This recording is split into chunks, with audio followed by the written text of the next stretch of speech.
In today's video, I'm going to teach you how to use Zoom on your PC. Whether you're new to the platform or just need a quick refresher, this guide will help you feel comfortable in no time. Zoom is one of the most popular video conferencing tools out there, perfect for work, school, or catching up with friends. Let's dive right in. First off, you'll want to open Zoom. If you haven't created an account yet, go ahead and do so, or simply sign in with your existing credentials. Creating an account can be done swiftly by visiting the official Zoom website and following the account creation prompts. It's straightforward. And with an account, you'll be able to take full advantage of the platform's features. Once you've got your account ready, the next step is to download and install Zoom. You can easily do this by going to zoom.us and following the instructions for downloading Zoom for PC.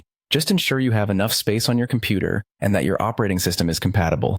The installation process is typically quick, but if you encounter any issues, be sure to check out Zoom's support page for troubleshooting tips. After installation, it's time to get started with a meeting. If you're looking to host a meeting, simply click on New Meeting, which can be found on the main dashboard of the app. If you're here to join someone else's meeting, select Join and enter the meeting ID provided by the host. Remember to double-check that you have the correct meeting ID to avoid any delays or miscommunications. Once you're in a meeting, familiarize yourself with the toolbar at the bottom of the window.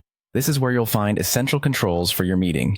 You can mute or unmute your microphone, start or stop your video feed, share your screen, access the chat feature, or even record the meeting if needed.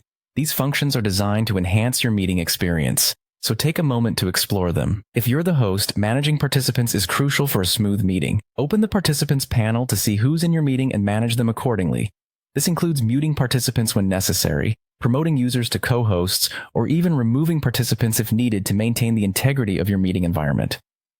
Finally, when your meeting has concluded, wrap things up by clicking End Meeting if you're the host, or if you're a participant, simply select Leave Meeting. This ensures that the meeting closes properly and that any recordings are saved correctly. And there you have it. Using Zoom on your PC is simple once you get the hang of these basic steps. Remember, the more you use it, the more natural it will feel. Thank you for watching, and I hope this guide has been helpful. Happy Zooming!